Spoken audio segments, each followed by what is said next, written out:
Avez-vous récemment ouvert la porte d'un vieux garage, d'une cabane de jardin ou d'un grenier poussiéreux qui est resté fermé tout l'hiver? Attention, sans le savoir et sans même rien ressentir, vous avez peut-être respiré une menace potentiellement mortelle, complètement invisible et inodore. C'est une situation quotidienne, banale, qui peut soudainement basculer. Aujourd'hui, nous allons aller bien au-delà des gros titres effrayants que vous voyez souvent à la télévision.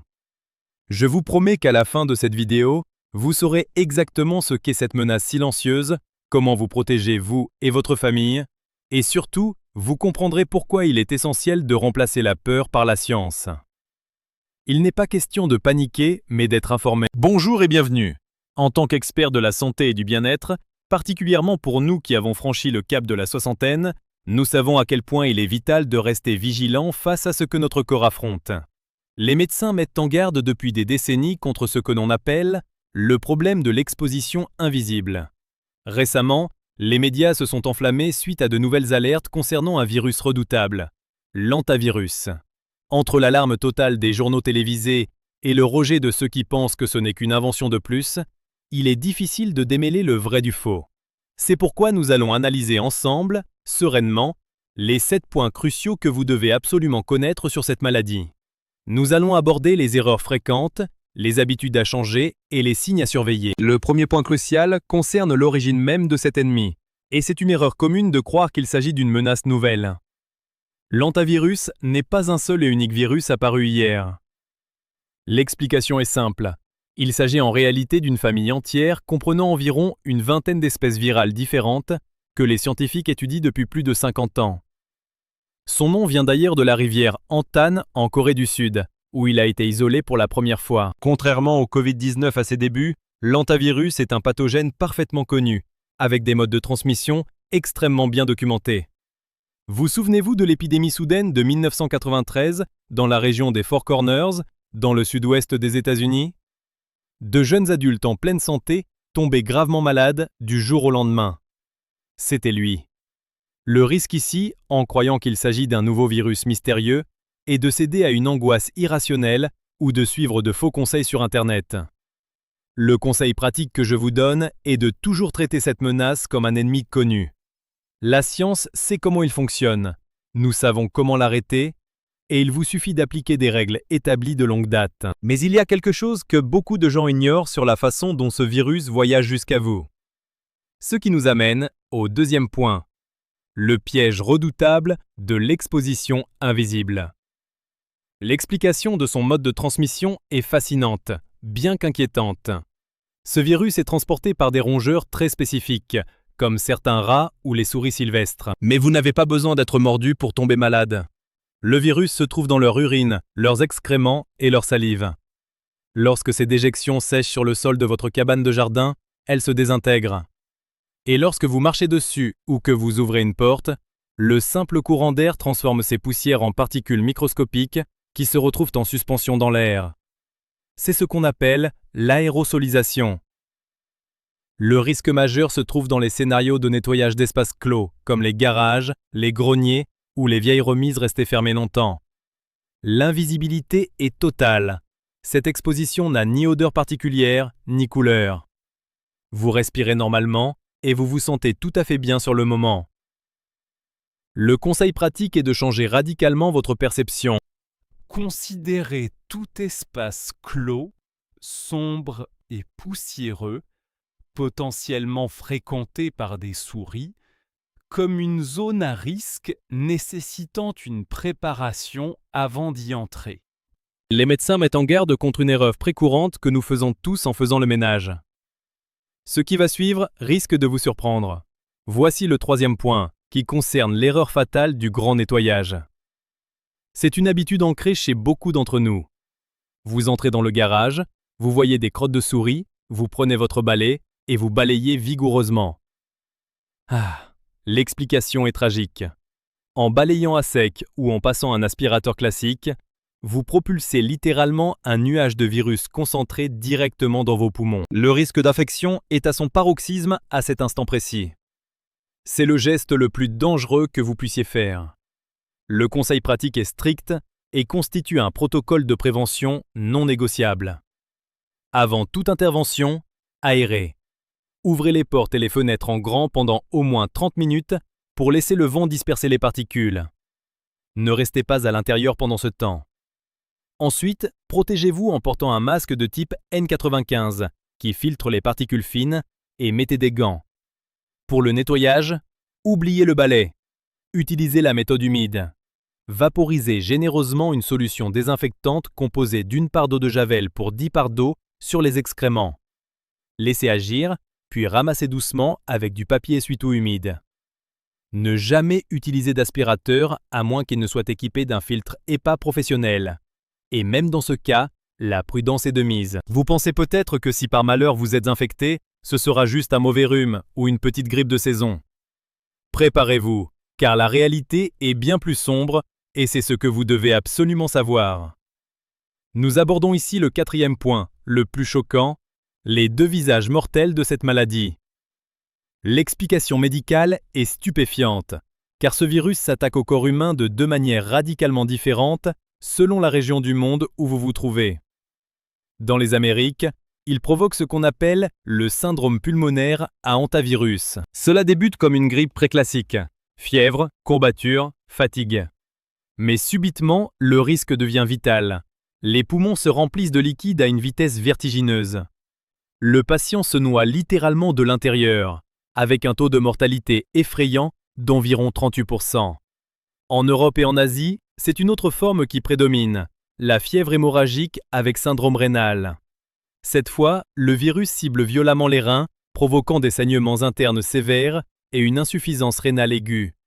Dans certains cas, le taux de mortalité peut atteindre 50%.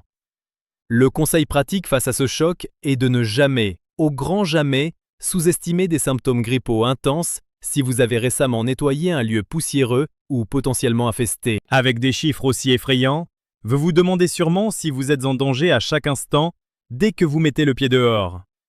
Mais attendez d'entendre ce que la science nous dit vraiment pour remettre les choses en perspective. C'est notre 5e point, la mauvaise évaluation du risque entre l'individu et la population générale. L'explication est la suivante. Malgré la dangerosité extrême de ce virus une fois dans le corps, l'infection humaine reste cliniquement très rare. Pourquoi ? Parce qu'elle nécessite un scénario d'exposition très spécifique que nous avons décrit plus tôt. De plus, la transmission d'humain à humain est pratiquement inexistante. Vous ne l'attraperez pas en serrant la main de quelqu'un ou dans les transports en commun, à l'exception très rare d'une souche spécifique appelée virus AND en Amérique du Sud, qui a montré une transmission humaine très limitée. Le risque est donc fortement dépendant de votre profil de vie. Le vrai danger guette surtout les personnes travaillant dans l'agriculture, la construction ou vivant dans des zones rurales avec une forte activité de rongeurs. Le conseil pratique est de faire une analyse froide de votre environnement. N'ayez pas peur de vous promener en ville ou dans des parcs entretenus. Concentrez votre vigilance uniquement sur vos propriétés privées, vos remises et vos maisons de campagne fermées pendant de longs mois. Mais que se passe-t-il si vous êtes exposé malgré tout, par un accident de la vie ? C'est là que votre propre corps devient votre seul espoir de survie. Le 6e point concerne un sujet vital, l'optimisation de votre système immunitaire, particulièrement si vous avez plus de 60 ans, avec une attention spéciale pour les hommes. L'explication réside dans la biologie de notre vieillissement. En vieillissant, notre système immunitaire ralentit. Il devient moins réactif face à des envahisseurs agressifs comme l'hantavirus. Les habitudes de vie jouent un rôle majeur. Le risque ici est d'affronter ce virus avec une armure rouillée, une mauvaise qualité de sommeil, des carences invisibles ou une inflammation chronique diminue drastiquement vos chances de combattre la phase initiale de l'infection. Le conseil pratique se divise en 3 habitudes quotidiennes à adopter d'urgence. Premièrement, le sommeil. Visez un minimum absolu de 7 heures par nuit. C'est pendant la phase de sommeil profond que votre corps produit les cellules immunitaires combattantes. Deuxièmement, la vitamine D. Il est primordial de demander à votre médecin de tester vos niveaux.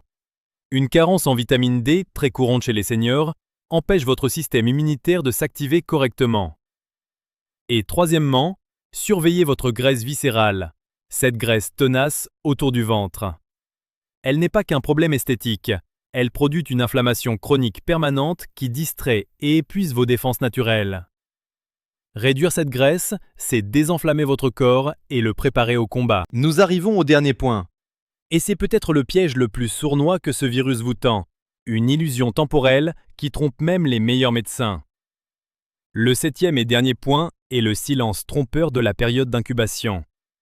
L'explication médicale est que le virus, une fois respiré, ne déclenche pas immédiatement la maladie. Il peut rester totalement silencieux dans votre corps pendant une période allant de 1 à 8 longues semaines avant l'apparition soudaine des premiers symptômes. Le risque fatal ici est l'oubli. Vous nettoyez votre grenier au mois d'avril, vous tombez gravement malade à la mi-juin. Arrivé aux urgences, vous pensez avoir une mauvaise grippe hors saison et vous ne pensez absolument pas à mentionner le nettoyage du grenier fait 2 mois plus tôt. Les médecins partent alors sur de mauvaises pistes. Le conseil pratique est un plan d'action en 3 étapes strictes. Étape 1. Évaluez toujours votre environnement avant d'agir. Cherchez des signes de rongeurs, des excréments, des nids. Étape 2. Appliquez rigoureusement le protocole de nettoyage humide et d'aération que nous avons vu. Étape 3. La plus importante. Si des symptômes grippaux intenses apparaissent, agissez vite. Filez aux urgences et en cas de doute, mentionnez spécifiquement et immédiatement au personnel médical votre exposition potentielle aux rongeurs et aux poussières anciennes. Ces simples mots peuvent orienter leur diagnostic et vous sauver la vie. Maintenant que vous connaissez ces 7 points, vous avez le pouvoir de reprendre le contrôle. En conclusion, n'oublions jamais que prendre soin de sa santé après 60 ans n'est pas qu'une question de médicaments ou de visite chez le médecin.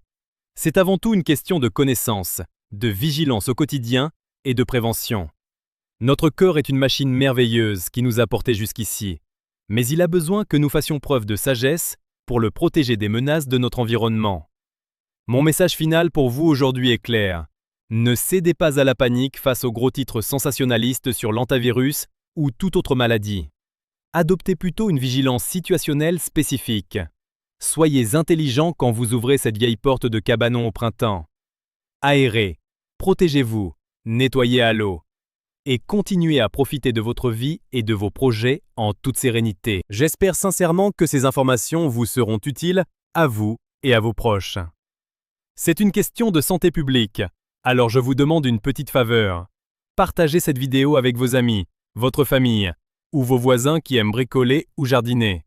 Cela pourrait littéralement leur éviter un drame. Avant de nous quitter, j'aimerais beaucoup avoir votre retour.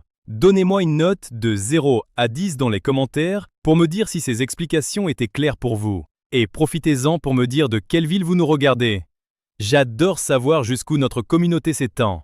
Enfin, si vous voulez continuer à prendre soin de votre santé avec des informations fiables et sans tabou, pensez à vous abonner à la chaîne en cliquant sur le bouton juste en dessous. Prenez soin de vous, soyez prudents et à très bientôt pour une nouvelle vidéo.